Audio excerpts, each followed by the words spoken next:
My name is Tiffany Blatnick, and I'm here to address a recent legislative proposal put in place by Governor Jared Polis. The aim of this proposal is to combat urban sprawl, housing shortage, and climate change concerns.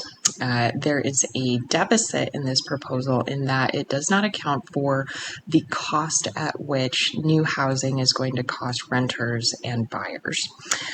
We also have a pretty concerning homeless problem here in Denver. Most folks cannot afford their homes. I myself make slightly above the median income, but spend close to 40% of my income on rent alone. I am not able to purchase a home at this time due to my financial situation. With that said, we have a serious problem with urban sprawl, as you can see here, and this proposal is essentially to address the urban sprawl by building up rather than building out. While this may address that problem, I'm not really quite sure where we're going to place any more buildings in this area. With a housing shortage there, most folks are rendered homeless because they can't afford their homes, and so adding in more homes doesn't necessarily address that problem, especially when the affordability is not addressed within the proposal itself.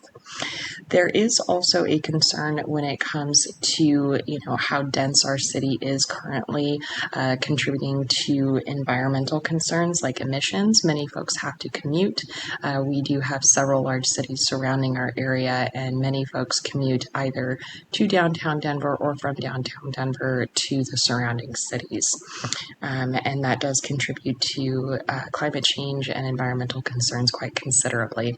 Building more buildings would also contribute to this because of a need for more resources. My proposal to address all of these concerns is to consider the 30% vacancy that we have in Denver commercial space. And this is retail space, office buildings, you name it. There's about a 30% vacancy rate for these buildings. And so instead of building more buildings, which developers, love to do, maybe we could instead contract those developers to repurpose and retrofit the 30% vacancies that we're seeing into affordable housing, even if that affordable housing is a percentage or a term or permanent affordable housing.